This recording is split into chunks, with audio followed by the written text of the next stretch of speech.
Good evening, everyone. Thank you for joining us.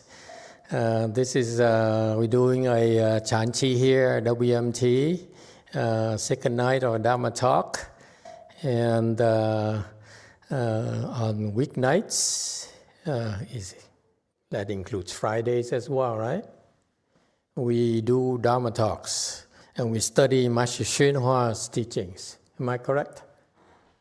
No prologue?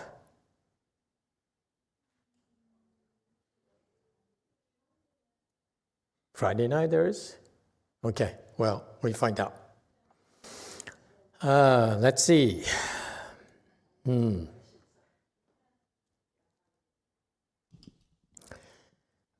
we'll have prologue on Friday night. We will have prologue on Friday night. So Monday nights and Thursday nights will be Dharma talks.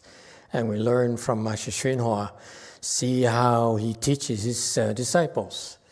And let me tell you, I never really learned from him directly, only heard the translations, and every night was boring because really you listen, you have so many questions, and you try to ask because they only give you 10 minutes or 5 minutes at the end of the talk, and minus translation, so you have half the time allocated to answer questions, and we ask a question, they dance around. They really don't answer you at all, including when second patriarch was around. He did not even answer questions back then. So this is to tell you, my experience has been disappointing. But what's constant is Master Xuanhua's teachings. And this is excellent, let me tell you. This is the basic foundation for Chan practices. Yes, there's some things in here that he taught, but none of his disciples caught on, including his supposedly successor, and it shows.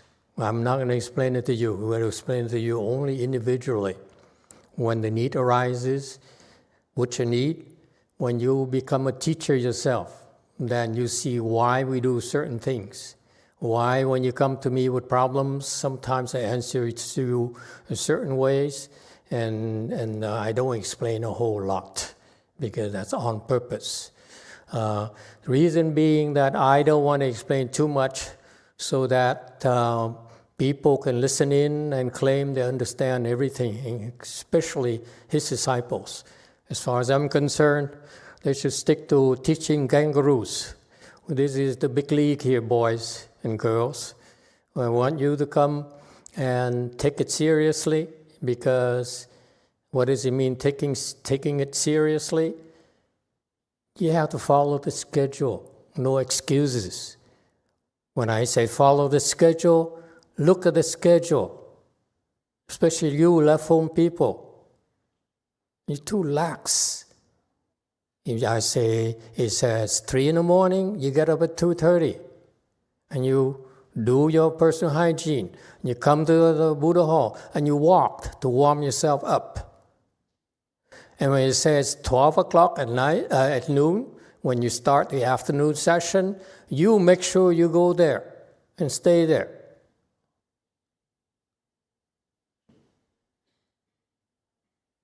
What's the matter with you? You only have one more week. Next week you go up to DTT and you do the Emperor Liang's repentance practices. You only have these many days. That's it. No wonder you are where you are. You're so lax, so lazy. You don't appreciate the opportunity. When I was practicing, no one is guiding me. When I had a problem, the most simple problem, most fundamental problems, no one. I asked all of them. They could not answer.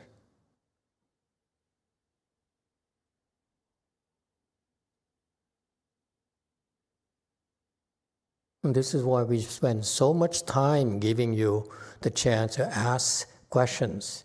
You cannot ask questions unless you listen to this, unless you meditate.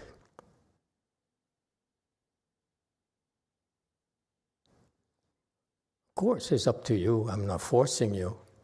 But when I'm gone, don't blame me for not warning you.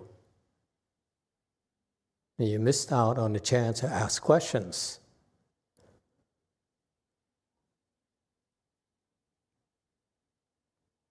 For our style of training, that's the most important part of the training, to ask questions.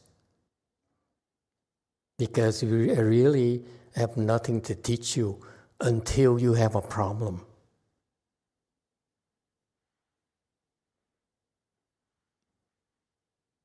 Someday when you become a teacher, you understand what it means.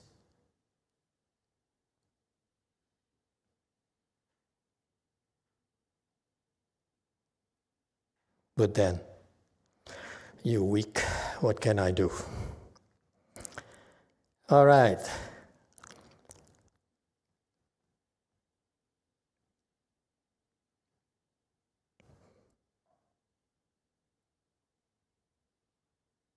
You don't realize that you need the proper protection and the support until you're able to fend for yourself. Doesn't matter what level you are.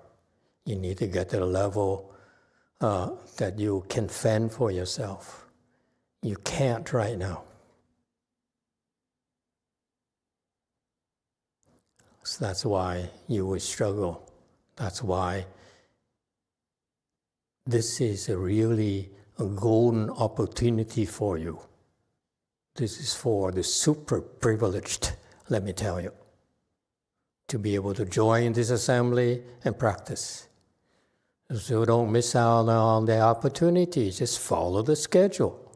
That's all. Okay. Start. 令人呢立功、立德和立言。 Inspiring people to create merit, create virtue, and then create words.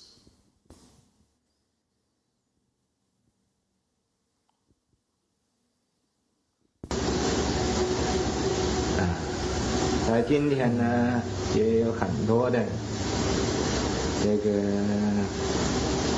贵宾呢到这来，这个蓝教授也到我们讲堂来了。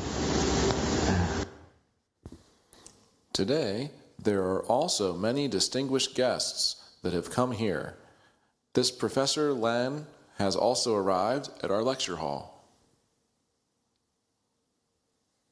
还有很久，这个蓝教授也没有来，今天又来了，所以我很高兴的。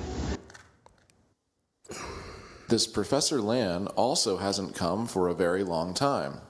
Today he has come again. Therefore, I am very happy. 为什么蓝教授来呢？蓝教授啊，来看看我们这些个用功的人呢，是胖了，是瘦了，是高了，是矮了。 Why has Professor Lan come? Professor Lan has come to take a look at our people who are diligent, to see whether we have become fatter, thinner, taller, or shorter. 是不是修行有一点成就了？还是和以前一样呢？来到这个，这个来看一看。 If we have had a little attainment in our cultivation, or if we are just the same as before, he has come here. He has come to take a look.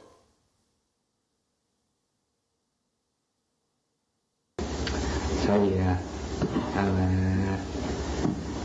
我们所有参加这个禅期的人，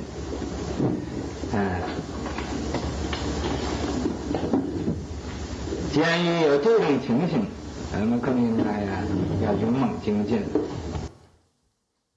So, all of us participating in this Chanqi, since there is such a situation, we should be even more courageous, fierce, and vigorous. Okay. Let's go back to his teachings. Let's see. What's before that? Okay, so he talked about one of Master Tao An's disciples, and he whatever his name was, and a lot of these virtuous sangans, virtuous people would come to our world to inspire us. You see, it's funny that how he says things. He says, these great beings, these beings who have wisdom, choose to come to our world to help us create merit and virtue. Okay, that's the core of our practice. And then create words. What words are we talking about?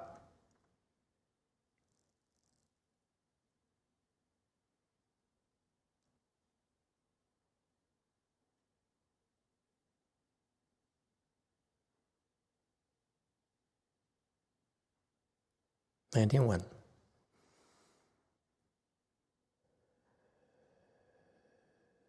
Six.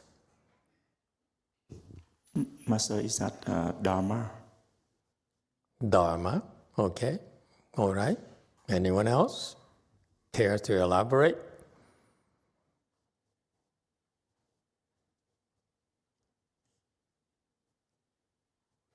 Yes, sir. One. Thank you, Master. They leave instructions for us. Instructions. All right. What else? In the back? Master, is there a sequence that we have to do great merit, virtue, and then they can teach us? All right. Very good. Anyone else?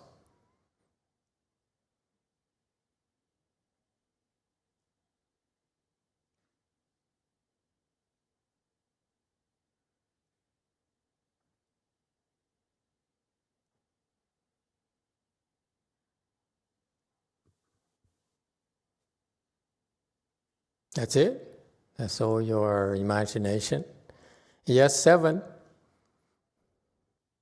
Mô Phật bạch thầy, ai nào cũng tu đó muốn giải thoát để muốn thành Phật, thành Bồ Tát, mà nhiều khi đó cái nghiệp nó cứ lôi kéo mình trở về hoài đó, thì có khi đó mình chống không có lợi.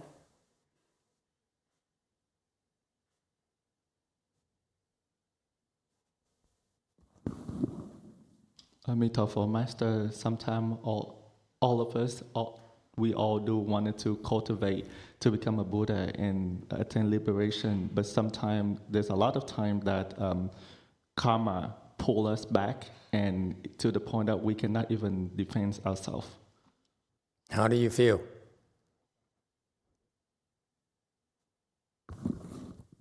Cảm thấy mình từ nhỏ tới lớn, từ nhỏ tới bây giờ mình ăn tới gần 70-80 tuổi rồi đó. Mà mình làm những cái chuyện đó là kêu bằng làm cái tội lỗi rất là nhiều. Mà bây giờ đó mình sẽ bước vô trong cái Phật, cái đạo Phật đó, thì mình mới thấy cái nghiệp mình quá là nặng. Rồi cái tiền kiếp đó thì mình không có thấy, thầy không biết nó cỡ nào nữa. Rồi bây giờ mình muốn tu giải thoát đó, thì cũng gặp được thầy giỏi, thầy sư phụ cũng giỏi, mà nhiều khi đó mình cũng hy vọng đó, thầy sư phụ cũng giúp mình được một phần nào, thầy cũng giúp được mình một phần nào. Mô Phật. Master, I feel that from moment when I was young, when I was born to now, I lived my life to 70, 80 years old already. I've done a lot of things, and a lot of them I create karma offenses, pretty much. But now I'm returning to Buddhism. That when I realized that I've been creating a lot of heavy karma and not even know that the previous life in the past, I've been also creating a lot of karma as well. So now even I wanted to cultivate to attain liberation, even though I were able to meet with a good master and also you master, I hope that you will guide me and help me part of it so that I can cultivate. Very good. How do you feel physically right now? The past 5-6 days or so. Thấy cũng hơi sáng chút xíu, cũng hơi con người nó cũng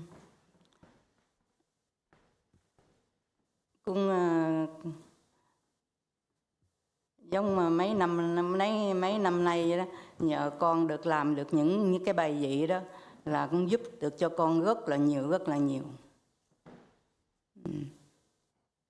Okay. Rồi sư phụ nói đó thì bây giờ mình nghe sư phụ để sư phụ nói đó, nói là các con ráng ăn ít một chút, ngủ ít một chút, làm cái chuyện bây giờ cổ quyền thất tổ của mình, cái mấy con đó, thầy đợi các con làm công đức cho cổ quyền thất tổ, thì mình nghe cái tiếng đó thì mình cố gắng để làm, thì có thể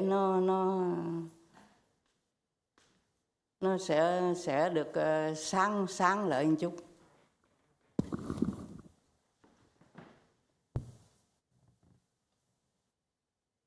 Hello, Master. I felt a little bit lighter. So just like many years recently, I've been requesting plaques that can also help my situation a lot better. Master say that, I've heard Master say that you try your best to eat less, sleep less, and create some merit and virtue for your ancestor, so that they can help, you can help them. I've heard that. I try my best, and I think that I can see the light, a little bit of light for myself. Very good. My point is I'm trying to ask her if she's aware of it, that she's feeling better since she's been coming regularly every night. And that's it. I know her since the Blue Mountain Temple. How long has it been? Không có nhớ thầy. 2010, 11 maybe? 15 years? Ở Đơn Thương Tử tới 15 năm hả? Chắc 20 năm hồi đó theo. Có sư cô đó, theo sư cô là sư cô mới mở chùa đó. Không biết tới giờ bao nhiêu năm thì con không có nhớ. Mà thầy ở 15 năm thì con cũng có nhận được nhiều cái rất là tin tưởng Ngài Hòa Thượng Tiên Hóa, mới tin tưởng được thầy. Mô Phật. Okay. My point being that you may not be sensitive enough. Her level, she has Kung Fu, so she's aware a lot faster. But these cultivation events, every single thing you do will help improve your conditions. Okay, it's a fundamental. It cannot do anything unless your body gives you a chance.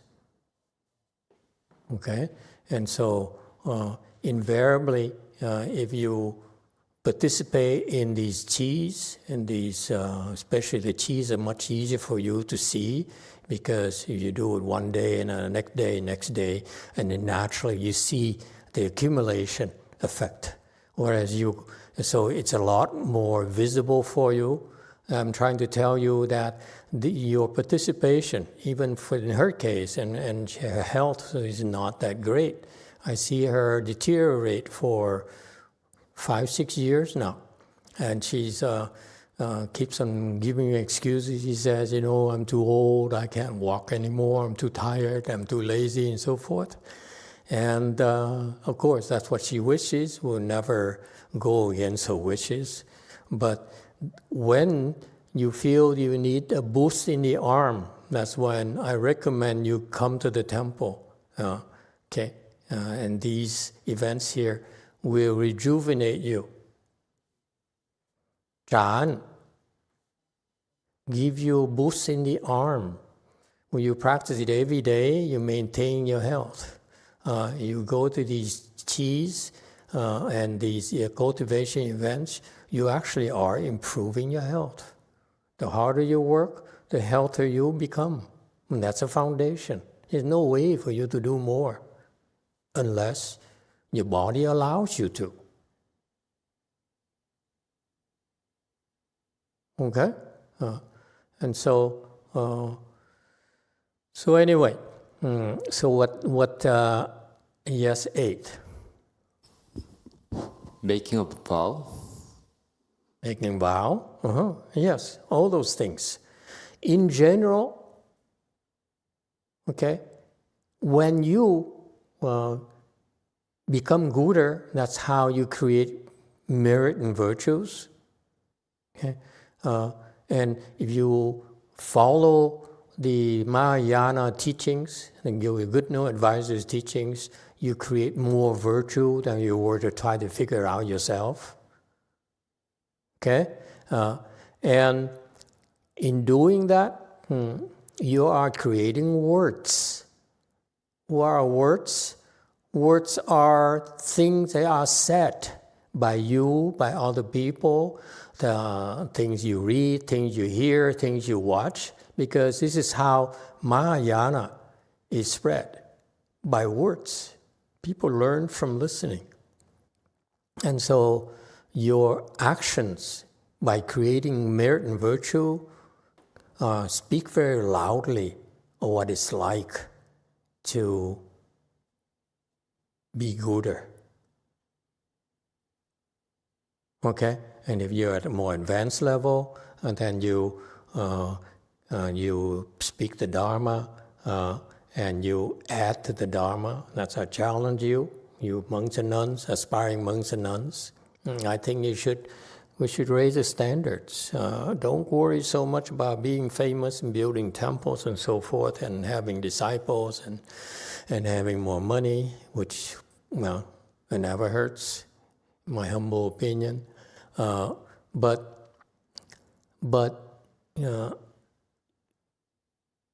we follow the examples of the Buddhas and the great good no advisors like masteryonghua.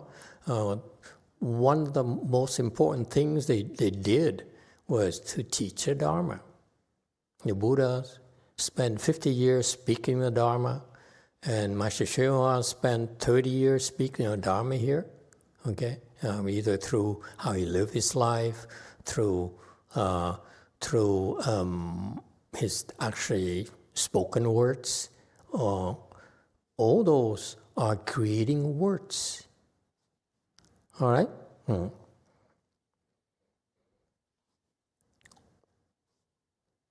Okay, and today, and the next section you talked about is he was at this is at Gold Mountain in San Francisco. I think it's the older location, not the current one, and they had relations somehow with this professor Lan here, Lan, and he sent his students to come and study Buddhism or learn about Buddhism from Master Shenhua, from attending these things. And this is something we should be doing too. Meaning that your English needs to be polished enough to be able to speak Dharma in English. Okay, but this professor has been sending his students to his temple, and now he checked in. That time he checked in has been around for a long time, and so Master Shenhua is very happy. So these words are very kind words. They're hospitable words. They're words of welcome, that you are important, and so forth. That's very Asian, okay? I have to learn that. Why has he come? Professor Lin has looked at our people and whether they become fatter, thinner, taller, or shorter. So he come here to take a look. As part of it is they're curious, they check in occasionally to see how far along you have, and it's natural. As I said, it's not just your physical health, but also your mental health. You not only healthier physically, but you're also healthier mentally, meaning that you are, to put it simply for you, a kinder and more compassionate person. Okay?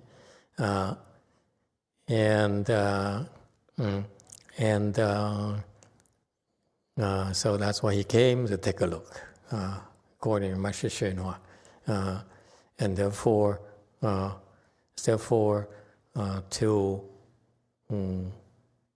not miss out the opportunity of the Chanchi here, you should be more brave, fiercer, and more vigorous. Okay?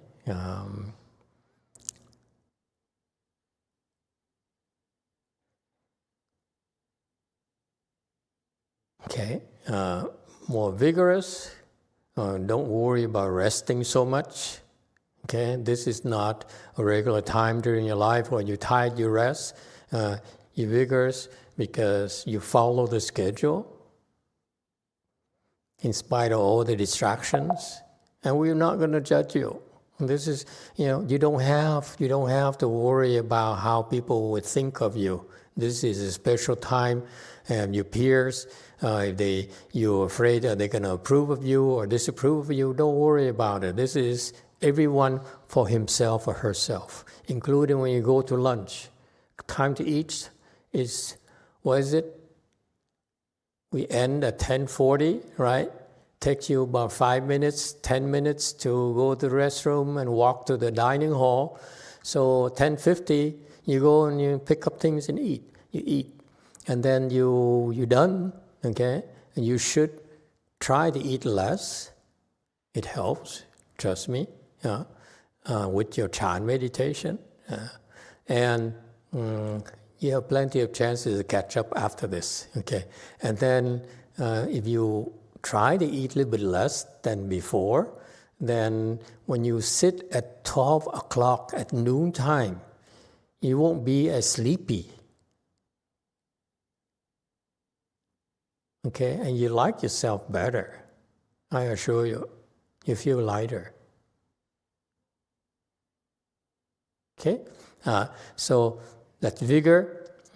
Don't rest so much. Don't worry about getting enough rest. Fierce. Fierce meaning don't back down just because they come and give you a hard time. Stand your ground. Okay? Don't yield. Okay? Don't be, especially you, Koreans, don't be so worried about being approved and the people disapprove of you. In the U.S., in my temple, we don't give a darn whether people approve of you or not. Especially in Chanchi, you worry about approving yourself. Worry about someone who has wisdom approving of you. Don't worry about your peers. Could be more courageous. courageous because you've encountered states where they're scary, because the ghosts, your ghosts and your demons will come and harass you and discourage you. Oh, don't be afraid, okay? Confront your fears. That's what he says. That's what participating in Chanchi entails. We all have to do that, by the way, not just you, everyone. All right, next section.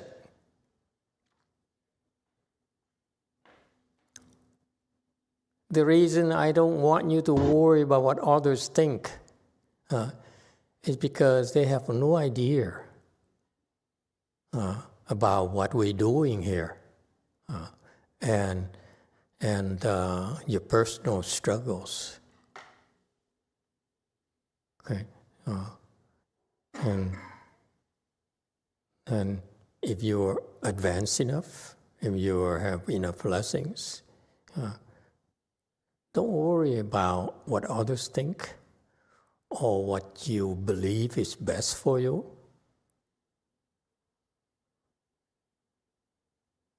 You only have to follow whoever you think is your good knowing advisor, his or her instructions. That's all. This is not a time for you to say, I know best what's best for me.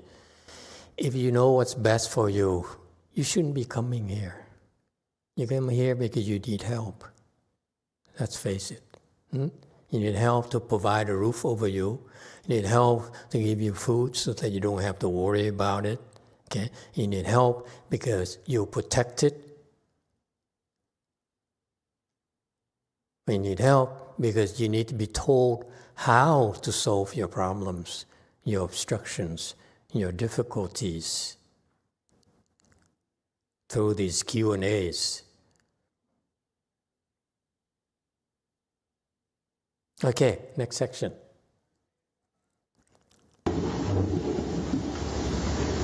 This is the beginning of the 9th week of our Chan session. 9 weeks. Unawares and unknowing.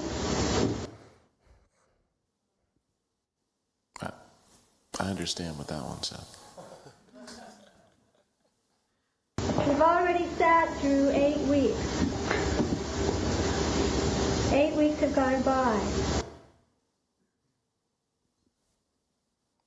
Did you want to translate it into Chinese? Okay.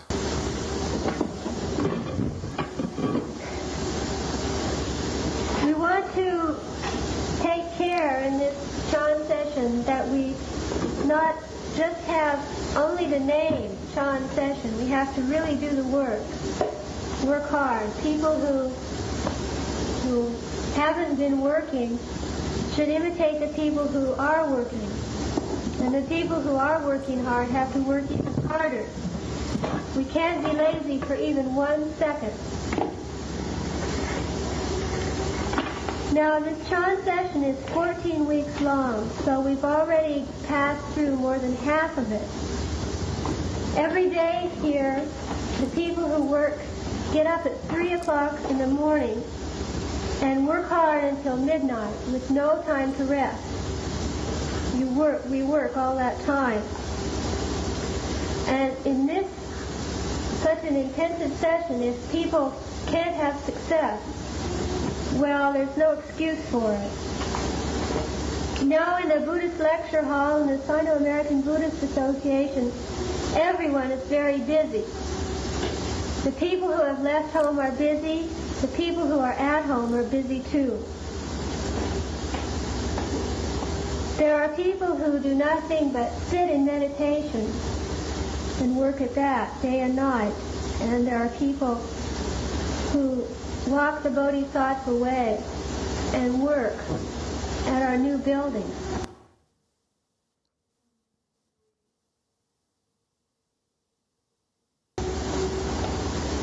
They do hard physical labor, like Gua Chen and Gua Hu, Gua Mang, and also Gua Yu.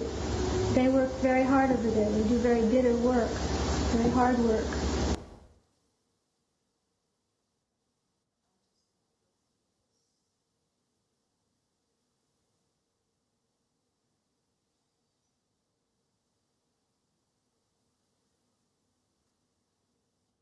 I'm not clear of the context of this, so we can just go through and Master can let me know when you would like to stop it. Okay.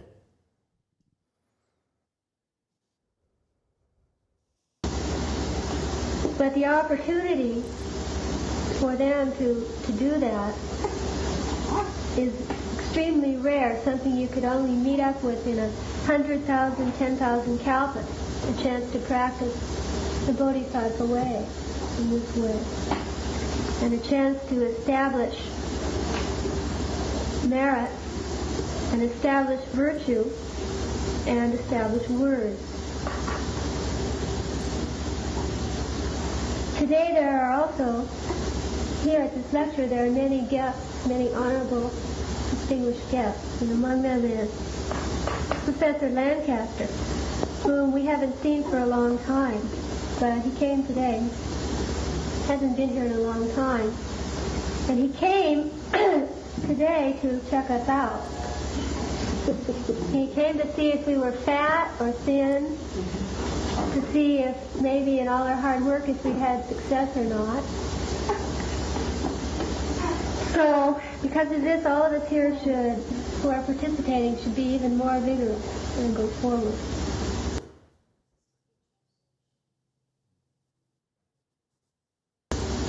Okay, so let me. I'm guessing it's the translation of Master Shunhua's talk. Yeah, it sounds like it. It's kind of interesting because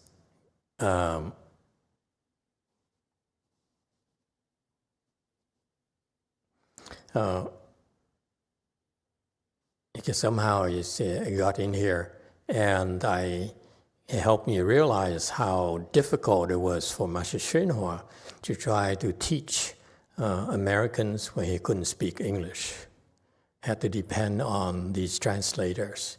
And so he spoke Dharma, and these people would learn. I think they used to stay at his place full time for like months during the summer vacations. These college students, and he would teach them everything. He would cook for them. They would get up at 4 or 5 in the morning to do ceremonies and do chantis, whatever. And they would have classes, have calligraphy, have lectures, and so forth.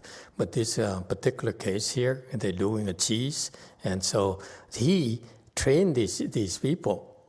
He taught them Chinese, and so that's why these people were able to translate his teachings. Okay, and I'm really impressed with the young people who were enamored with Master Shenhua. It's so impressive. Okay, it's like when you meet with people and you feel good about that person, and you feel better about yourself. And this is what happens when you translate. You cultivate. Excuse me. When you cultivate, you become gooder. That positive energy that you radiate makes people feel comfortable, and they want to hang around you. Okay. If you're more sensitive, they feel more peaceful, and so forth.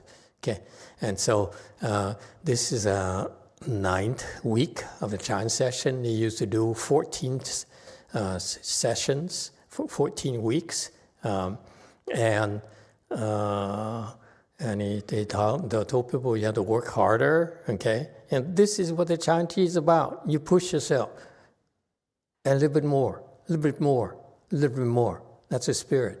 Okay. That's what's about being courageous, fiercer, and more vigorous. That's what it's about. You push yourself. And don't be lazy, because especially in our times, we are a lot more self-indulgent. And part of self-indulgence is to be lazy. Okay? And they're doing 14 weeks long. So 14 weeks, that's about 100 days. Okay, and this is a tradition of the Chinese. They would do 100 days of Chan, and it's very grueling, and it's not many people were able to keep up with it. Even in China,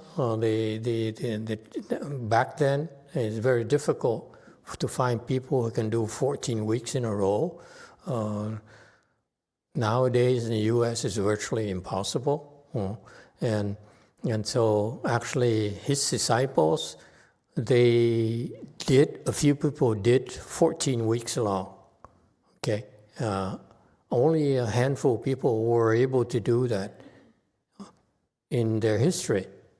Okay, why are they doing it? They are able to do it. And they did it because it feels great. You people who enjoy talking and socializing with each other during the 4Gs and the 1Gs, you should experience this. Give it a shot. Okay, just meditate. And so you experience the first 2 weeks is about socializing and bonding with people and kindness and compassion and learning, okay? But for the last 2 weeks of the summer G's, experience the bliss of emptiness so that you have the best of both worlds. That's the middle way. The Chinese, they do 14 weeks long is because they want you to go into the emptiness side. Okay? And you should experience it. It's wonderful. If you are able to experience this 14 weeks long, you probably won't be as tempted by worldly things anymore.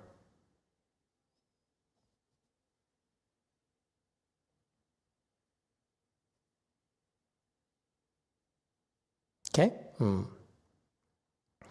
See, to get up at 3 o'clock and meditate, cultivate until midnight. No time to rest. Nowadays, we do give you an hour and a half, hour and 20 minutes of rest. Should we take it away? Hello? Anyone listening? It works all the time. Okay? And amazingly, he found people who were willing to do it. They liked it. Okay? They're tough. These young people, newcomers to Buddhism, very special kids. And unfortunately, they didn't stick around very long, did they?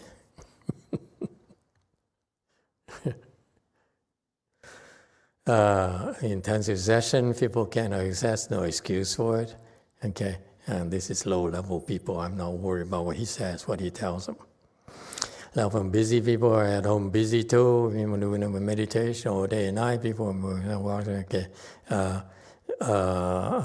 work on our building. So he was buying, this is an old building. They gave him an old building. He rented rooms to people to support himself. And then he had a small area where he would teach people. And then they finally were able to buy a old mattress factory. And they had to tear out. It's like a tear down. They have tear out the walls and do everything. And so that's what he's talking about, the Bodhisattva way, meaning helping others. Okay? And this is what he had to go through the process of introducing these concepts to the Westerners. Okay? And you hear the voice of the translator. She's not Asian. Okay, and they do hard physical labor, and you can tell that it's a Westerner because she pronounced the inflection points wrong. Okay, 我尖，我护，我慢，and so forth. Okay, and so there are people who also cultivate by helping out in the building. They are able to do that. So the Chanchi there, okay, he demonstrates here that you can either sit here and cultivate all day, or you can help out. Okay, you do work so that others can sit and meditate. Especially if you're new and you struggle, you can't keep up with it. Okay, for whatever the reasons, it's too much for you. Get up and go and work. And that's a Chanchi too. Opportunity for them extremely rare. Okay, 100,000 ways to practice the Bodhisattva way. Okay, what he's referring to is to be able for these people to be able to help out with the way place that he was setting up, a Mahayana way place. The first Mahayana, true Mahayana way place is in San Francisco. How many people were able to help out? 1, 2, 3, 4. It's a very rare opportunity. Okay, and what he says is very, very, very true. It's extremely, extremely rare. 稀有, okay, is extremely, extremely difficult for you to encounter it. Okay, the opportunity to encounter this type of way place to propagate Mahayana, because Mahayana really was non-existent until he came around, and he propagated Mahayana, and so he did something revolutionary. It's extremely difficult to do with no support whatsoever. Okay, he's really a pioneer. And practice the Bodhisattva way. The way here is the Bodhisattva way. The jargon here says helping others. In particular here, helping the temple. Okay? So he has to teach them these concepts to the Westerners. So the chance to establish merit, okay? Do something to help others. Virtue, okay? Merit and virtue. Virtue, again, taking losses, establishing words. Probably here, and now that I see the context, probably help establish Mahayana. Help him establish Mahayana in the West. That's what it means here. Okay? So, the point here is that do not delude yourself to thinking you that important, that you are so much, you have so much wisdom, you know so much. You really don't know that much. So you establish words by helping Master Hsuan at the time, those people get his work done. Okay? And he needed another way place to start teaching so that more people could come and so forth.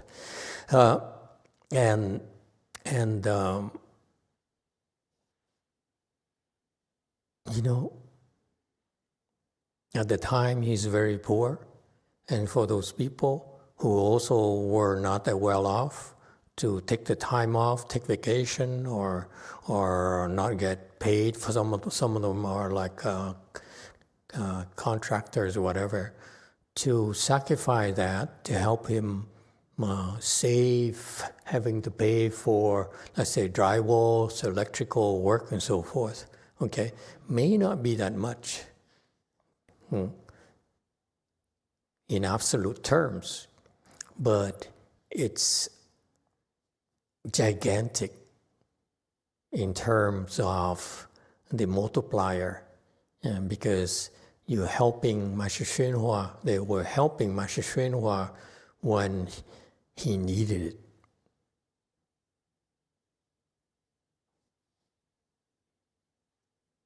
Okay,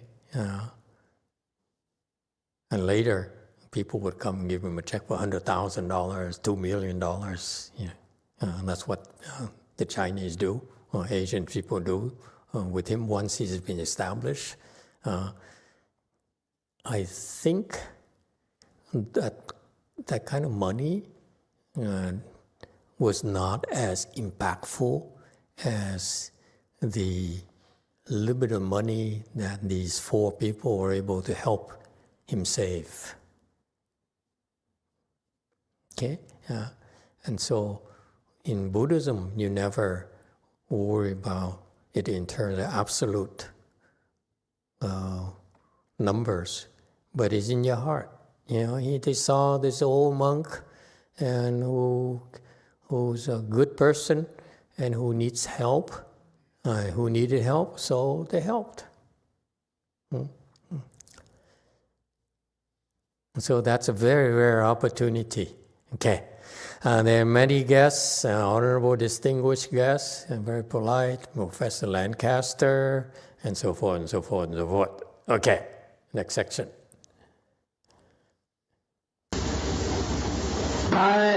是说今天呢，这个新的道场去洒净。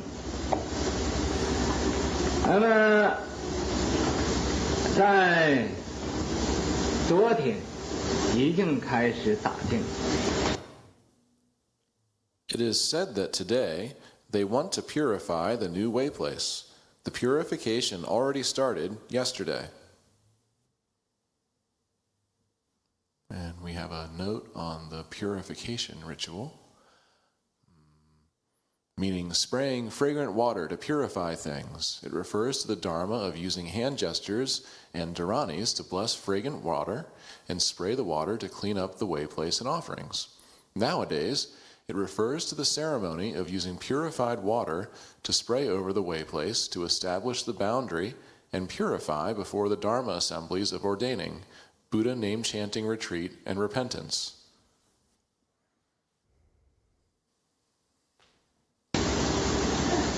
这个洒净洒的水也太多了，所以今天呢，那个洒净水太多了，还没有干。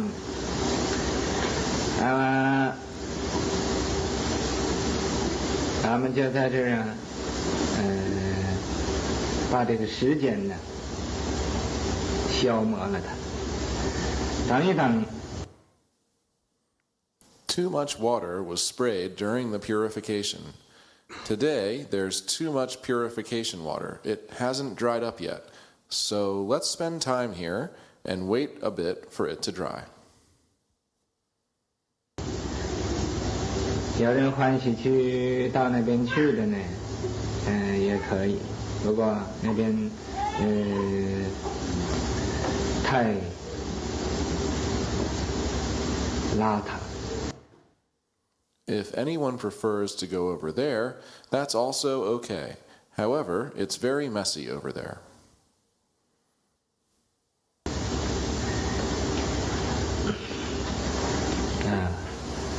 那么等这个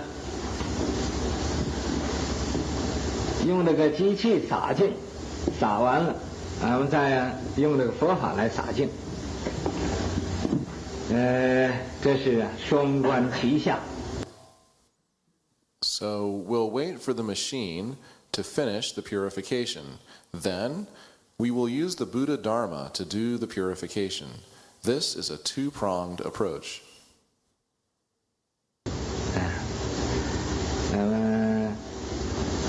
佛法不离世间法。Okay. Next section. Okay, let's go over the prior section. Okay. So they finished remodeling the place, probably very shabby looking, a lot worse than our Buddha hall, I assure you. Okay. And no one get hurt. Construction, you're going to get hurt. You step on rusty nails and so forth. But no one got hurt, so they got some protection there. So they went to purify the new building. And the purify here is like the same Dharma we use when we go to funeral homes, when we start the 4Gs and some assemblies, and we do the purification where we conduct a short ceremony, we walk around and shake the little twig there to spread the great compassion water in the pure vase. So that's what we do. And the process there is designed to create a boundary for you to be in there and cultivate in peace. So that's part of the protection that I mentioned earlier. We need to do that, and this is why we need to be cognizant of the fact that we owe the Dharma protectors for their protection. The protectors usually are stronger than you. Okay, all of us, they're stronger than us, and that's why they're here. Because if they're not as strong as you are, then they can protect you. If they're not stronger than your karmic obstructions, they can't help you. Okay, and you cannot stay here. You cannot cultivate. Okay, you run away. Okay, and so the purification is designed to create that area there where you'll be safe. Within this area, you'll be safe to practice. Okay?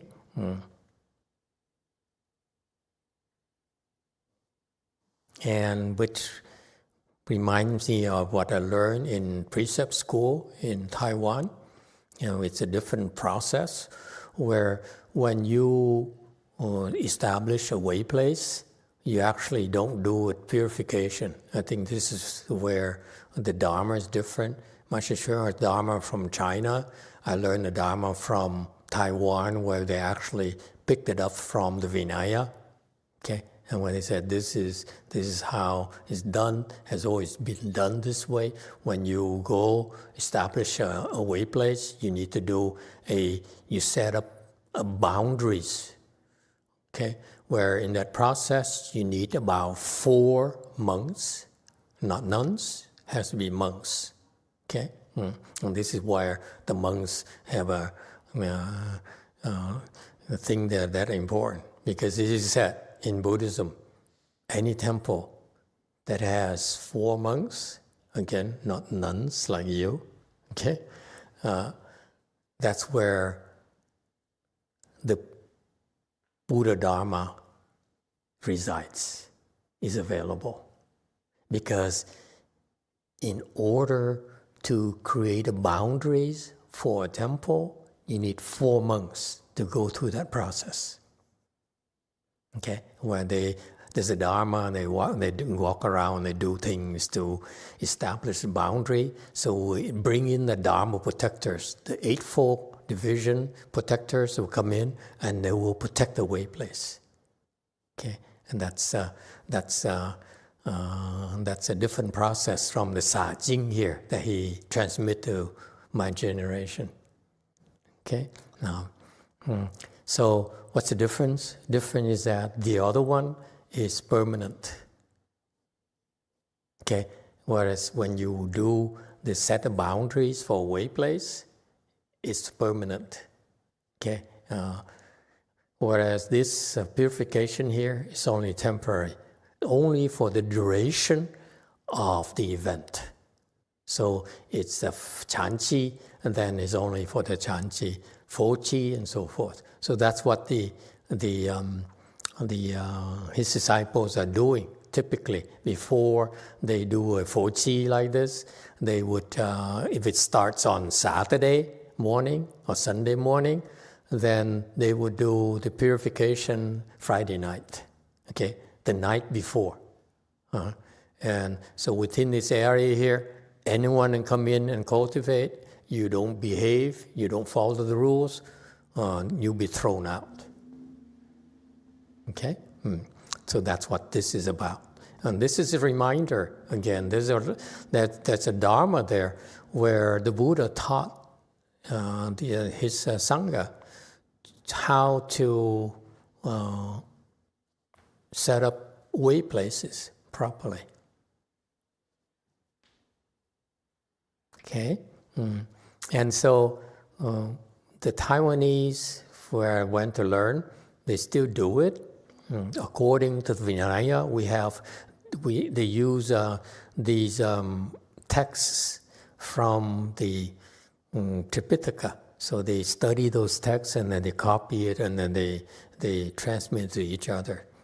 I went to Nanputo in Taichung, which is about 2.5 hours on the train, by train, from Taipei, and was founded by a second stage Arhat, and he founded the temple, and they would study the Vinaya. Okay, in Taiwan is very special because the Taiwanese Buddhists are very devout. They take their support of the temple very, very seriously. And so that's why when these they find monks like that, I forgot his name, who set up the temple only to study Vinaya, they would come and support. They don't expect them to do anything at all. So that's why the Taiwanese have a lot of blessings. That's why they're doing very well. Economy-wise, and we're doing very well for a long, long time. And don't know that many monks there anymore.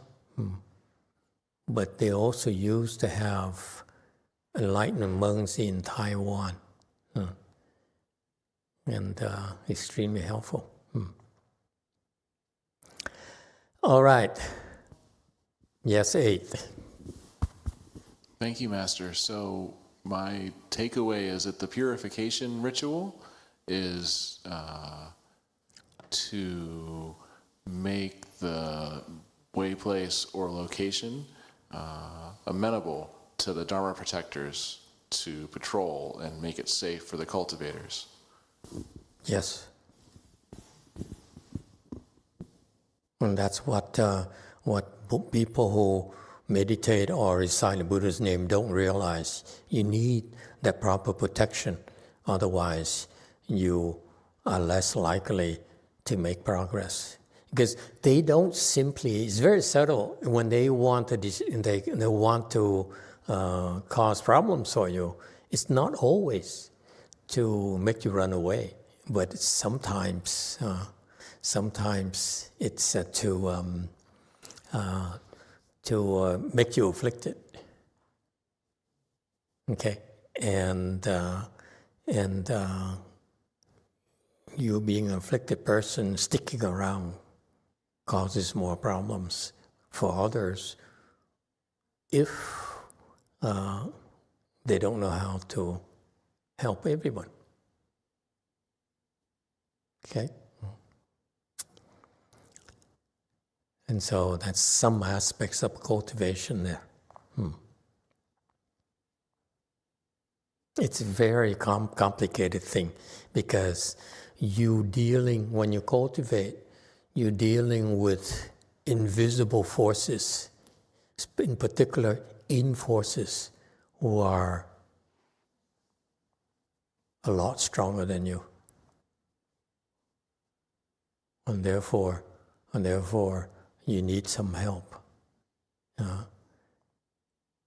Just to be able to come and do it. And let alone, never mind about making progress, even different kind of animal.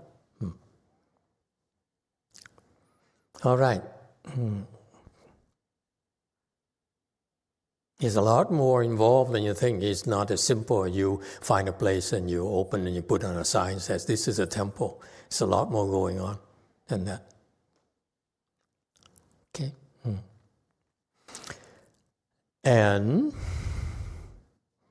it says they did it wrong. I think they went to purify it. Probably some of his early monks and nuns went to purify it, and they probably pour water instead of spreading the water through a twig.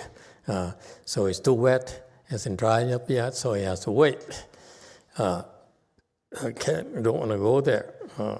It's kind of messy with all that wet stuff.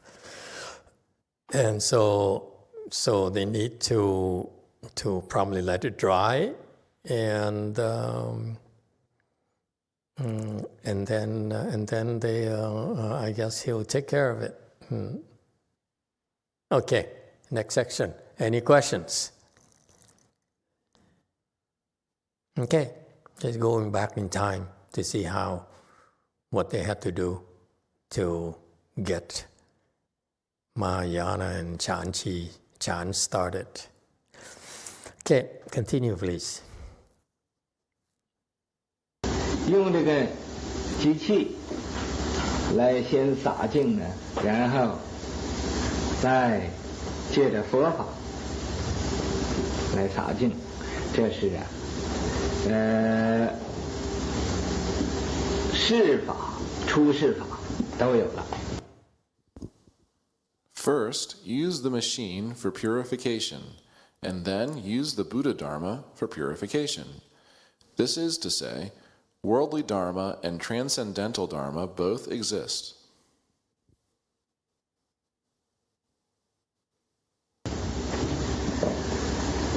"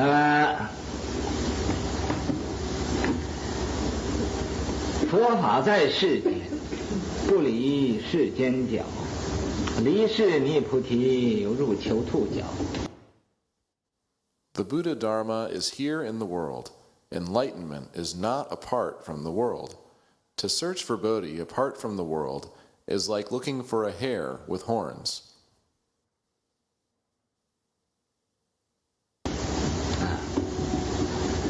这是这个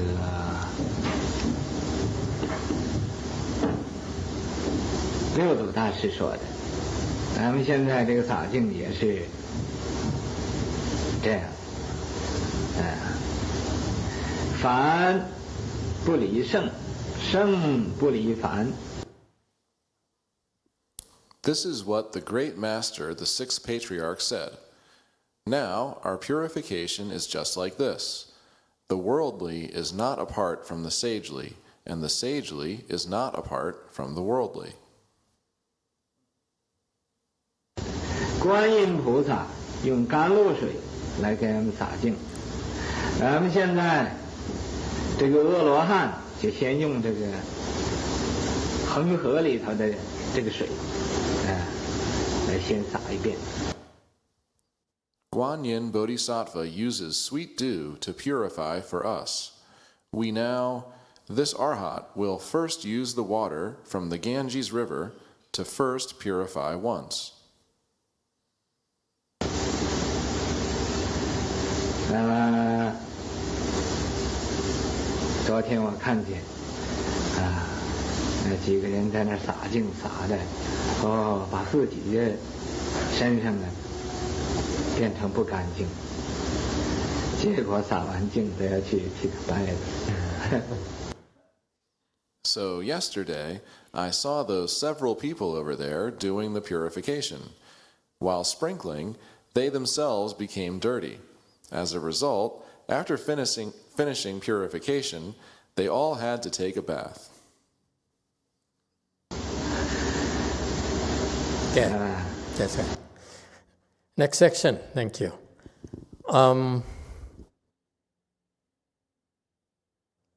Is it where we started? Well. So he says, the Buddha Dharma is not apart from worldly dharmas. And so both worldly dharma and transcendental dharma exist. So that's he's justifying why he sent these people over there to do purification. They messed up, and now he used the Buddha Dharma to complete the work. Okay, it takes both, and he quotes the sixth patriarch. This is who says the Buddha Dharma is in the world. It's not here. There's no need for here. Okay? The Buddha Dharma is in the world. Here is not necessary. Okay? Here introduces something, a concept that's distracting. Very simple. This is when you guys translate in Korean into Vietnam into whatever. Okay? You should do it. Do it without introducing anything. Okay, there's no here. 在实践, the Dharma is in the world. Is here is repetition. Okay, 无理实践见me, right? This is what is Chinese character? It's 觉. Oh, 觉. It's a simplified character. Okay, thank you. So, and now Buli Sujian said, okay, this is when we can change it a little bit, improve the translation a little bit for the future generations. I know I explained the sixth page sutra already, and we use their text, and too bad, but we could enhance the translation a lot better for your generation. If I had time to do it again, but I don't have time. I'm not interested. No interest there. Okay, you guys, I think you guys are strong enough, but unfortunately, your English and your Chinese are not, the combination is not strong enough. So that's why, tough luck. Someone has to pay me so that I can do the translation. And then all the expenses are paid. Okay. 不履是见觉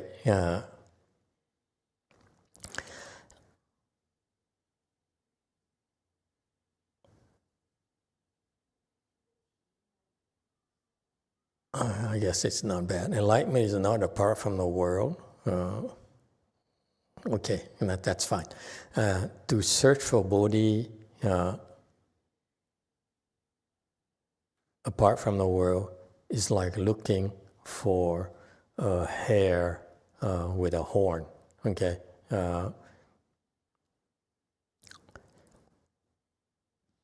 It's not bad, I guess. I take it back. Okay, except for this thing here.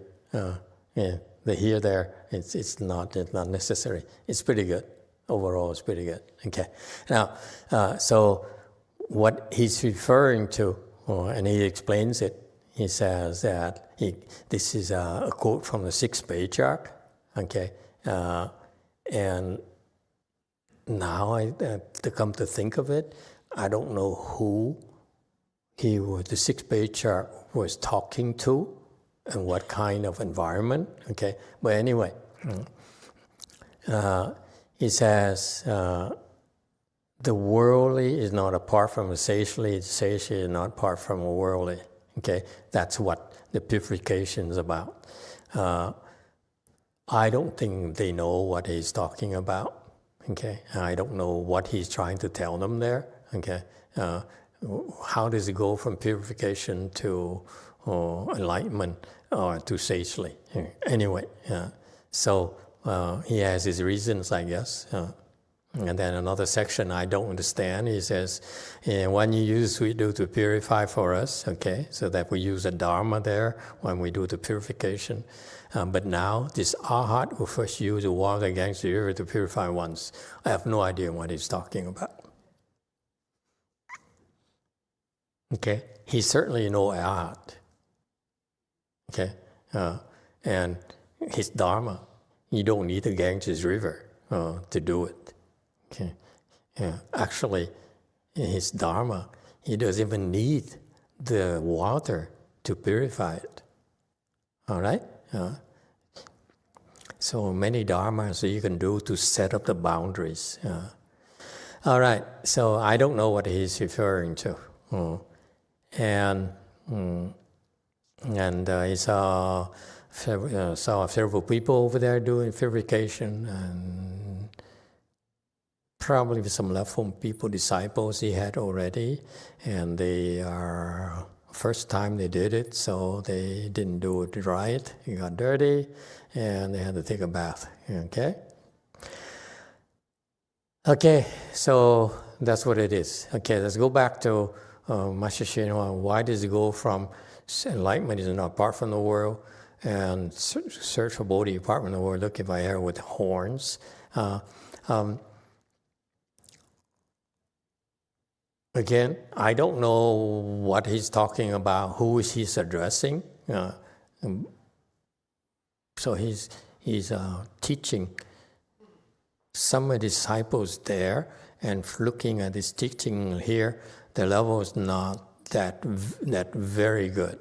Okay, not that advanced yet. So that's why he spoke that way. He's really nothing, no profound dharma, either in Chan or in the certain teaching of the sixth patriarch at all. So let me tell you a little bit about this comment here. It's a kind of a very famous teaching from the sixth patriarch. He says, the Buddha Dharma can be found in the world, here in the world. What is he referring to? Is he referring to the Buddhology department of universities?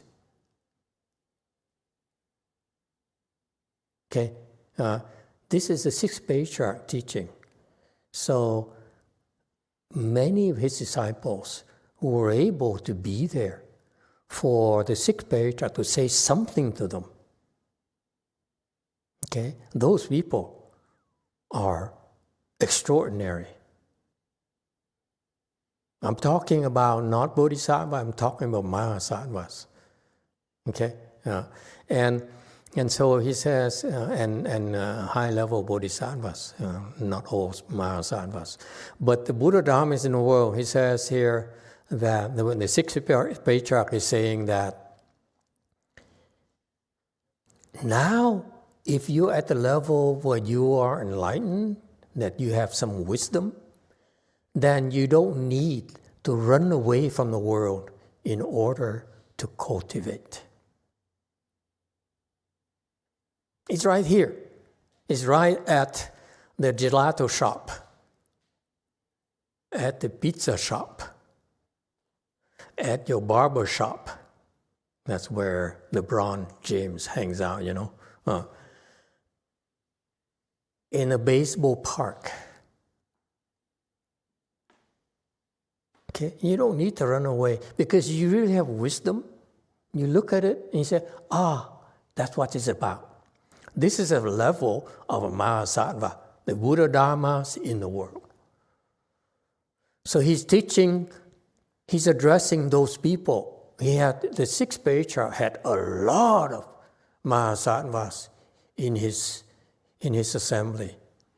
This is the level that Master Shenhua taught to his disciples. Similar thing, okay. That another thing that Master Shenhua teaches is that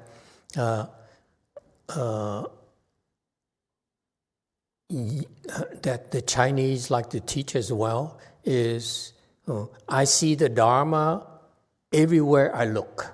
It's the same concept. And that's the Mahasattva level. It's not for you. Okay, so I'm surprised why he would even bring it up. There's no need to go from here to this level where it says the world is not a part of Sage, Sage is not a part of the world. I don't think it pertains to his students. Okay, I just want you to know that wisdom has many, many levels. Okay, for his students' level, there's no point in talking about this. Okay, but he may have brought up the concept to introduce Master Huineng and six-page chart to them. That's probably the major reason. But the teaching there, he only had to, if he wanted to do that, he only had to say, for you in the future, you need to speak the Dharma. Is that, we have this very famous, very wise Chinese monk, very short like me, probably a bit shorter than me, and he's a six-page chart. His name is Huineng, and he says, if you have wisdom, then and when your level of wisdom is high enough, you don't need to run away from the world anymore. That's what it means.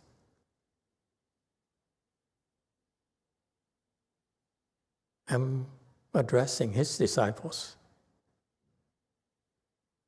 And many of you who think you're enlightened, who believe you're enlightened, you've been certified, and you still feel you still need to run away from the world in order to practice, then your wisdom is not good enough yet.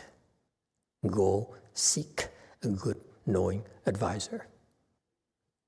If you're a Sunim, you're a nun, you're a monk, you are whatever, a lay person, okay? And you feel that you need to run away from the world to find the teachings, then you will not be able to encounter the advanced teachings. Just for your reference, okay? I don't expect you to understand, okay? Enlightenment is not apart from the world. You, like many of you, attain enlightenment by being in society. You don't need to isolate yourself. What does it tell you? It tells you that it's better, it's implied here, it's better to stay put and not isolate yourself. Does it make sense?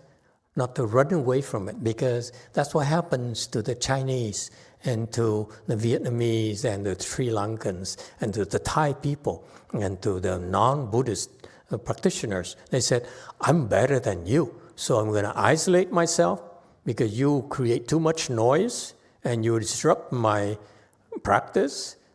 So I'm going to distance. Oh, hey, welcome, Shorty. God, I didn't notice. This woman is good. I don't even notice her. That's how I gauge you, by the way. If I notice you or not. Good. All right. Keep it up. I know you're suffering a lot. That funny? So enlightenment is not part of the world, meaning that you don't need to go away and isolate yourself, okay? And let's say where fewer people and life is more predictable, things are supposed to happen the ways they're supposed to happen, like in a temple. It's not that. It's not how you should cultivate. And yet, the yogi order, and these people, they isolate themselves, and they said, and you're not pure, and including the Chinese and the Thai and the Vietnamese and so forth, because they want to convey this image, build this image that they are purer than us. And again, Master Huineng's teaching is that if that's what you do, you will not find the enlightenment that you're supposed to find in the world, which is, quotes, more advanced. Shh.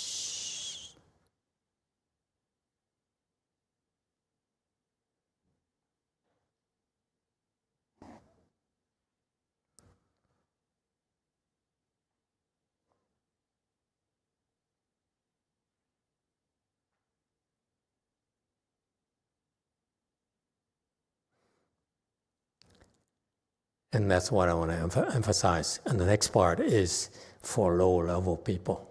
He says, if you low-level people, if you think that you can look for Bodhi or enlightenment or attain wisdom by isolating yourself from the noise, from other people who are not as pure as you, who don't follow rules and so forth, okay? And you think you can, by isolating yourself,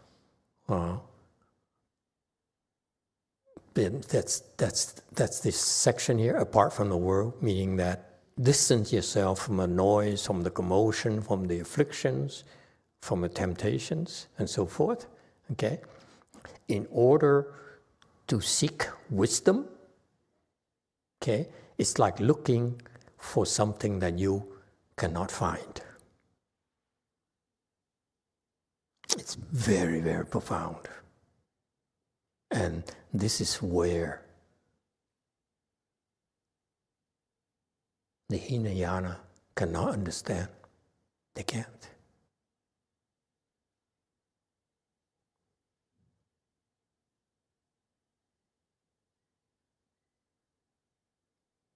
And I feel that someday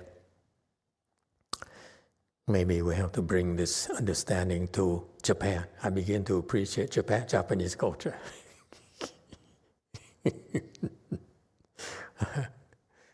Okay? This thing, you separate yourself and distance yourself, put a wall between you and others, put yourself on a pedestal. That's old technology. You're obsolete. Okay? This is why you no longer are able to survive in today's times, modern times. Because you need to distance yourself from the world. Okay? That's why these people will die. That's. Okay, so that's what he says. So you notice it sounds like the sixth patriarch is repeating himself, but actually, look at that. When the sixth patriarch teaches, it sounds like he's repeating himself. Master Hsuan uses two sentences, same sentences. Okay, so it sounds like he's repeating himself, saying the exact same thing. Because I saw that when I was asked to help translate into English from Vietnamese, from whatever, okay? And I found a lot of repetition like that. And that's the difference between Master Hsuan style and Sixth Patriarch style. Because I got confirmation here, right here, because as I explained to you, this sentence here, okay, is for the top level disciples of his. And then this one here is for the lower levels. It sounds like it's the same thing, but actually it's different. Different meanings.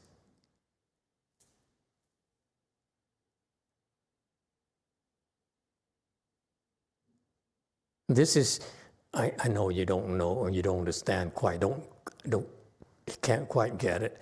I'm trying to tell you that Buddhist teachings is so multi-layered, okay, that because you need to help so many levels that you need to accommodate them all.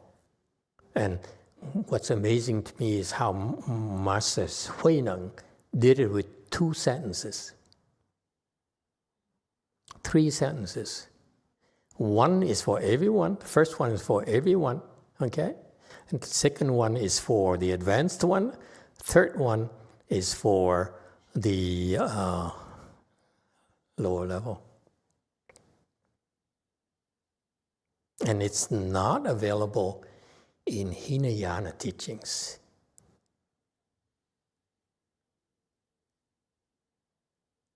It sounds very simple. This is why the 6th Patriarch Sutra is so popular. People love to study it. And you read this thing, and people would quote this, but they don't understand that it really has a different purpose. It's kind of cool. Okay? All right. I think time is up, unless you have any questions.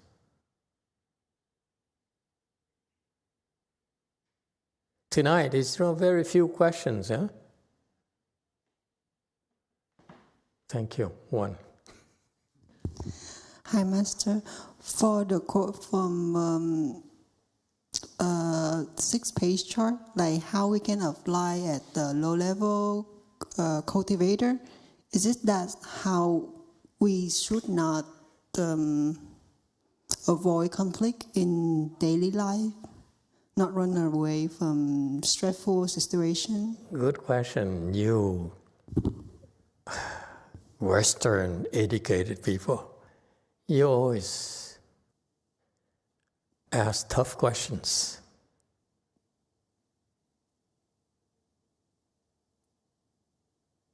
Let me think. What's so funny? I heard that. Jesus.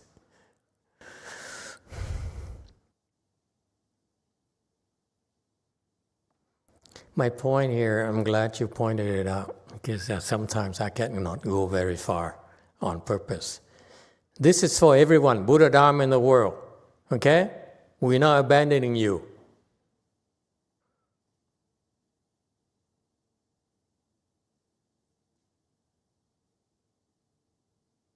Next level here, enlightenment, is now apart from where he's addressing people who are enlightened level, high level, enlightened lower level, okay?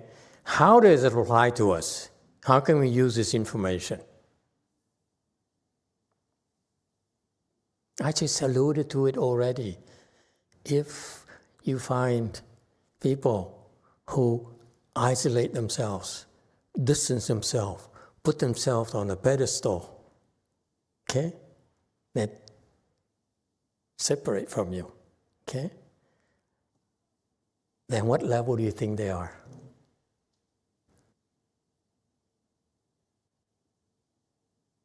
None of the above. They don't have any real wisdom. And those are the people you don't want to get directions from.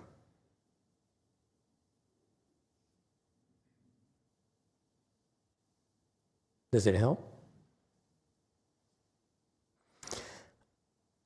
I looked for teachers, and I couldn't find them. So there's so many, how can you tell?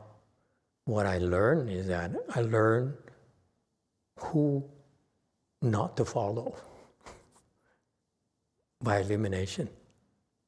So I had to find things to help me determine that who you should stay away from. So if you want to go to this high level of a good no advisor, okay, you know what not to look for? Okay, good question. Thank you. Go first. Amitabha Master.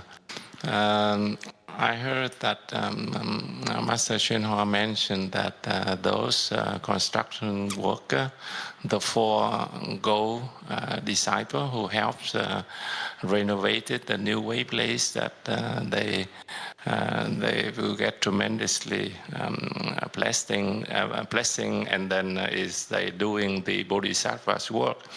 Is that necessary to bring up that very high profile words? Because I think recently in the Vietnamese temple and other way place, if you come over and you help out a little bit here, a little bit there, they keep calling you, Bodhisattva's work and all that, and sometimes it had backfire instead of a motivator. The lay people to do the work, because they need blessing to cultivate it. But if you keep telling them that you are doing Bodhisattva's work, and then it may make them feel more egoistic, and then that's not the purpose. These Republicans, I mean.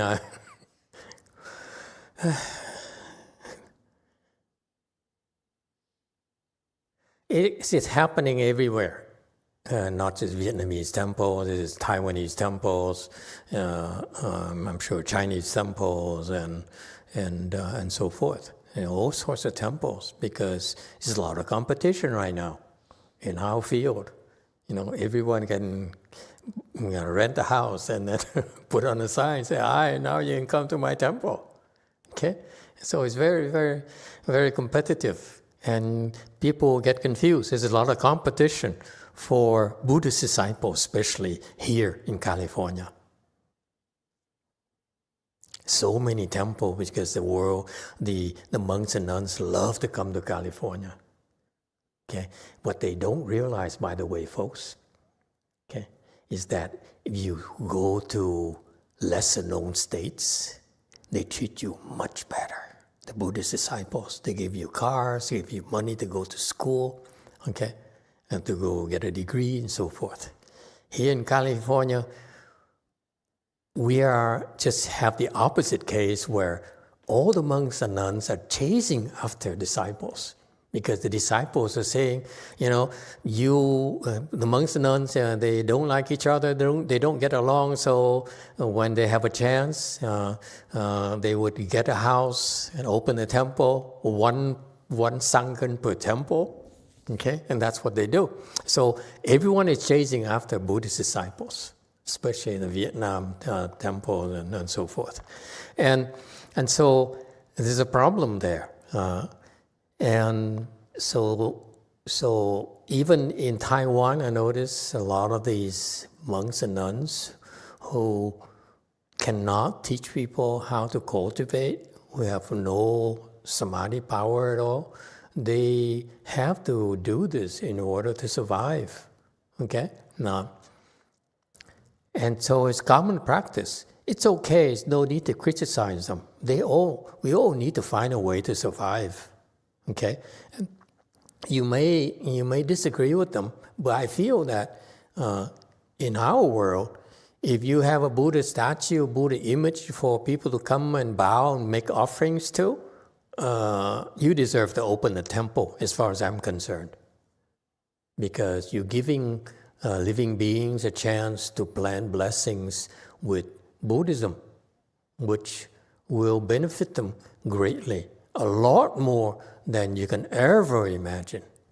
Even with Hinayana, even with impure monks, it doesn't matter. If you open a way place and find ways to bring them in and to offer, or, hey, Buddha, how are you? What's up, dude? That kind of thing. It's still extremely beneficial for all those people. So I have no problem with it. Okay? The question is about you yourself, it's not about right and wrong. You yourself, ask yourself, if you are a monk or nun, first of all, and you feel that you need to kiss up to the disciples in order for your own survival, then I ask you, then why are you doing this? It goes back to what I've been talking about recently, self-respect, self-esteem. Are you so desperate you need to kiss up people so that they can help you pay for utilities and your car insurance? If that's the case, go get a job, man. Have some pride.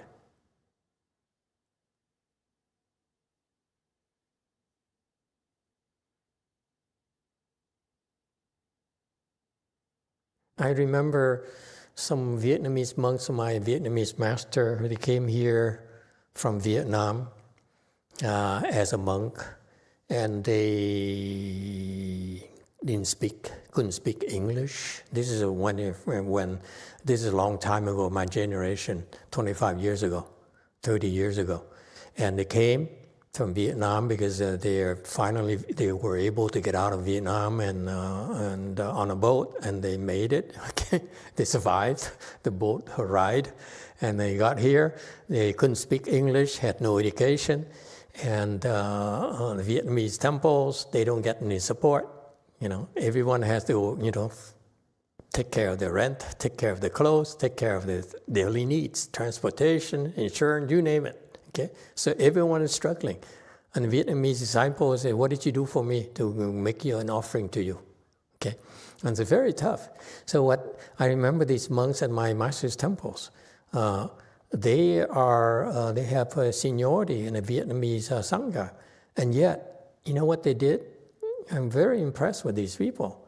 They went and cut grass, mow grass, okay, to pay for their daily expenses. And then they went to community colleges. And back then, the U.S. government was very, very generous. They gave them scholarships, gave them grants, they gave them food stamps or whatever. Okay, and that's how they survived. Okay, and eventually they got a degree, and most of them became social workers.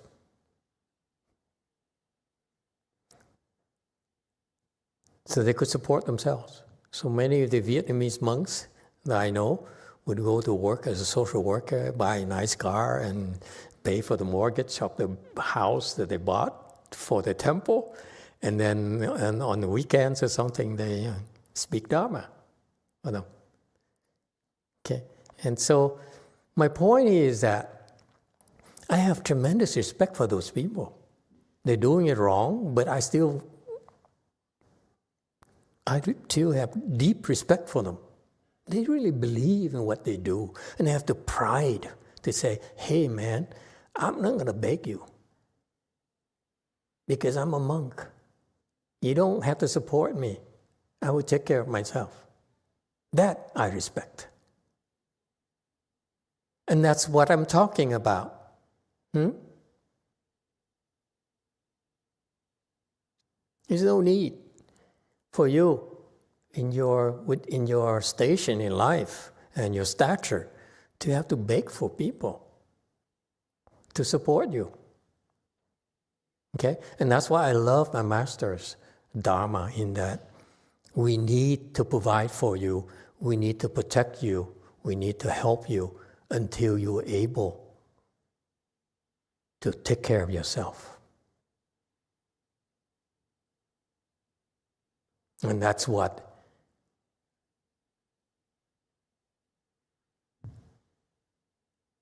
my master's disciples did to me in order to kill my career. They cut off all the support that I could possibly get.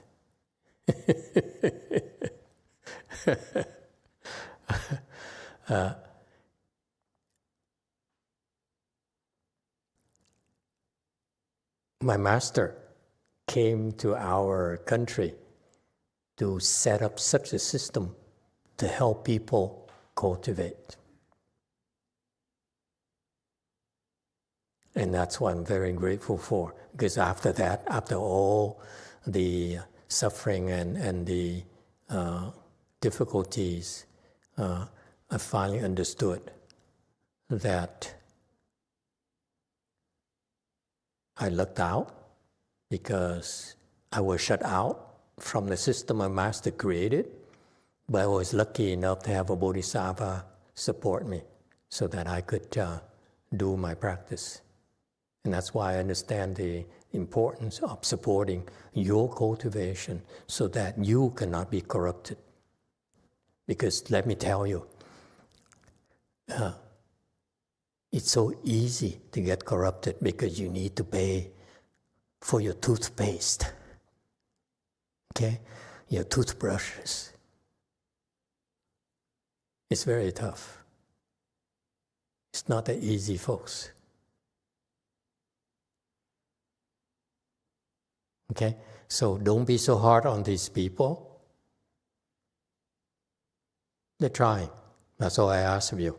All of you Buddhist disciples, don't judge those monks and nuns. Okay? Number 2, on the other hand, stop blaming the monks and nuns. They're trying their best. Okay? This is all they got. But it's about, I feel, it's about the disciples who come to the temple and who expect that to happen. Is that, are you going to treat me well? Are you going to give me special consideration for me to come to you? Okay? Those are the disciples that they sort of deserve each other. That they want to be treated like a bodhisattva, so they come to a place where the monks and nuns look at them like a bodhisattva. Okay? We don't. They look at you like idiots. They need help.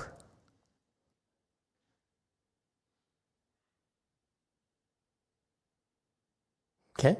And so it's okay. It's perfectly okay. I don't mean to criticize them, those lay people. They have their own reasons, and life is hard and so forth. They have their own rationales for being who they are. Okay? We will not exclude them, but it's no point in trying to criticize them or exclude them and feel we're better than them, because then we're making a mistake. The Buddha Dharma is not beyond. The Buddha Dharma is with them as well. Okay? So right now, we are very lucky we have you, okay, who are very special, almost like bodhisattvas, I would say.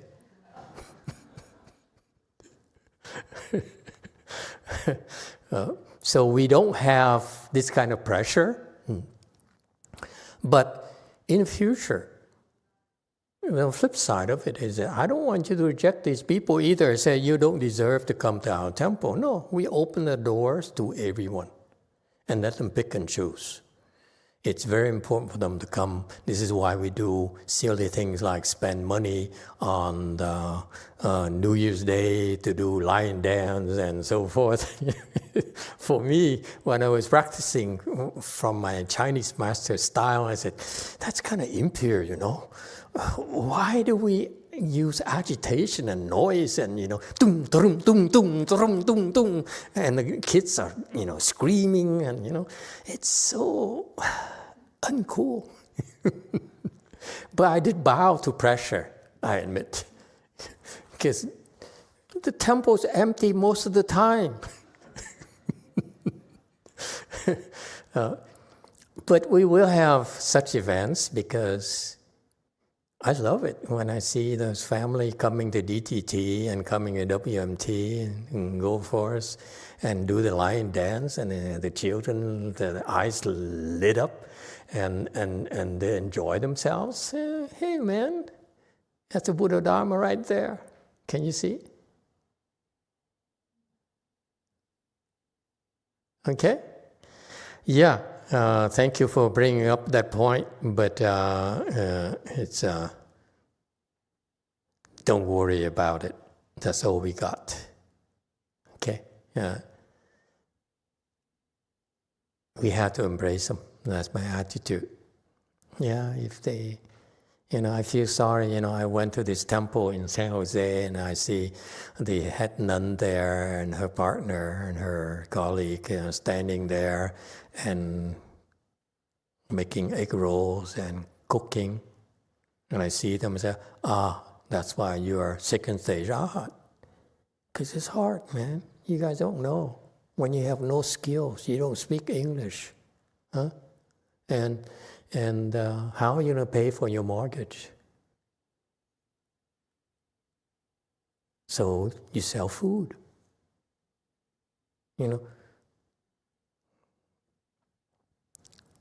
Master Shenhua's people, our generation, we look down upon that as, you have to sell food to make a living. It's so nasty. It's a lack of compassion, I see them and say, oh my God, you're suffering. You stand there, when you will get about 60 years old, 70 years old, you cannot stand like that anymore. It's very hard in your legs and your body. And if, I have a friend who's Indian in college, and her mother, she's a great cook. And she looks like your mother, okay, Murali. And she would stand all day cooking for the family. And towards the end, they say, my knees are hurting, my hips are hurting, my back is hurting, and so forth. It's amazing. To me, the kinds of sacrifices that these great women did to raise a family. And the same with that nun there. I said, wow, it's so fascinating. You're doing it wrong, but let me buy something from you. He says, no, I'll give it to you free. I said, no. I can't take money from you. Can I make an offering to you? He says, no, don't have to make offering. So we snuck to the Buddha hall, slip in money. Okay? So San Jose person, I want you to learn to embrace people instead of judging your Vietnam compatriots, like Republicans do. I'm going to bring, since I became Republican recently. I was Republican when I went to go to college, and then became a monk. I went to Democrat. Now I'm back to Republican, okay? Because I want to have a new Republican thing. With compassion. Yes, Evan. Thank you, Master. How do I contemplate my affliction and discriminatory minds doing this chanchi or doing sitting?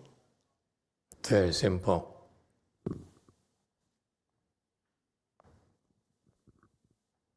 When you're afflicted, don't quit.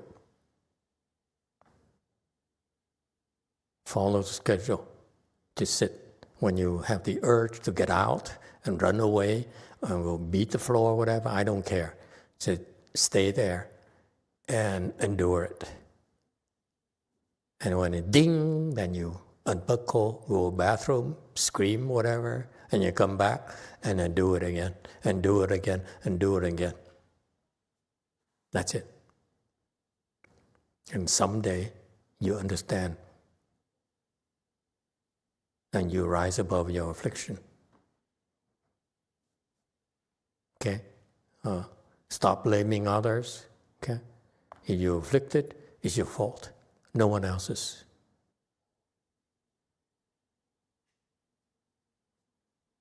Okay?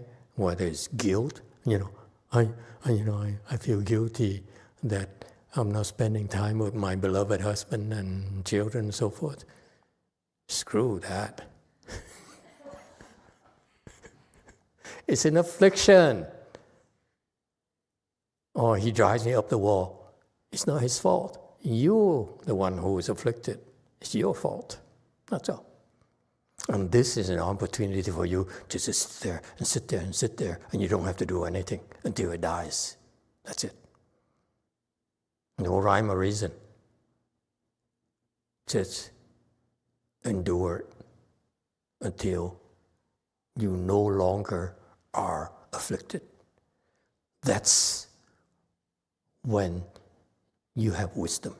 Your wisdom will come to the fore. Because if you find reasons to explain it, okay, it's not going to happen.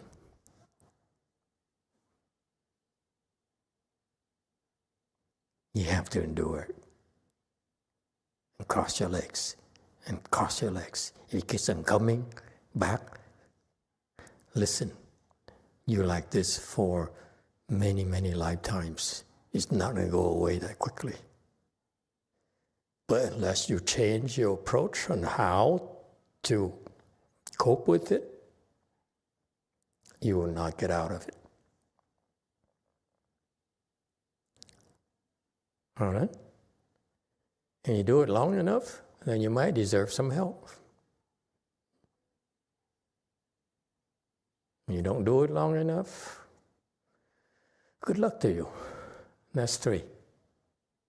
Oh, thank you, Master. I was just curious on that statement that Master Shenhua made to the higher level beings.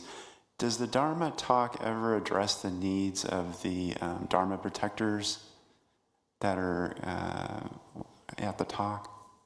No. Not at the level of details that I talked about. Because for me, I want you to know that a lot of these, we are shielded. You are shielded from a lot of things. And I learned it the hard way. And I realized that I got to be more humble. We're not as strong as we think we are. You know, people in the world who say, I have education, I have money, I have power, I have influence and so forth.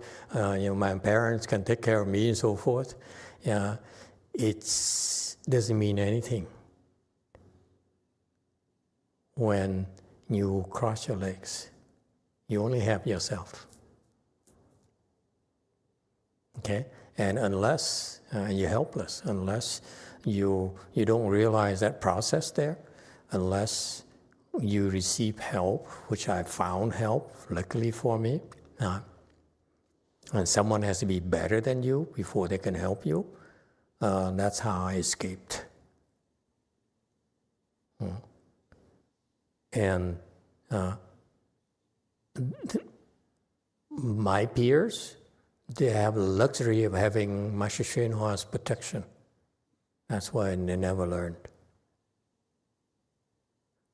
And those who left really amounted to beans. They have to resort to trickery and compromise themselves to survive. It's very tough. It's not easy, folks.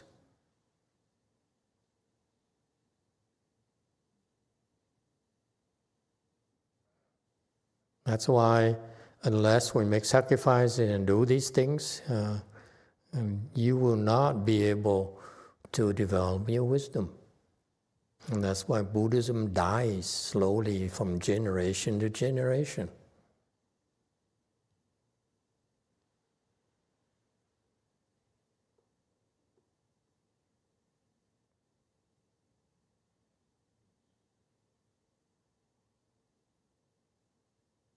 And the reason I spend more time and give you more details is to help the rest of you, not just monks and nuns, but also lay people. You know, I can't stress enough how lucky I have been the last 20 years to get support from people who put up with my temper, who put up with my many, many shortcomings, and they found something worthwhile to do. And we actually turn more people away than encourage people to come. Go forest.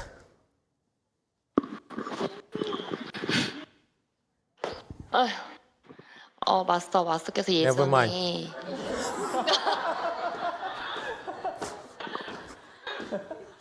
You know, time is up. Why do you keep on asking?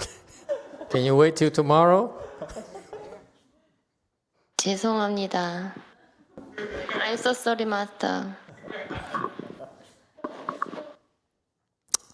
I'm going to have a talk with your mom.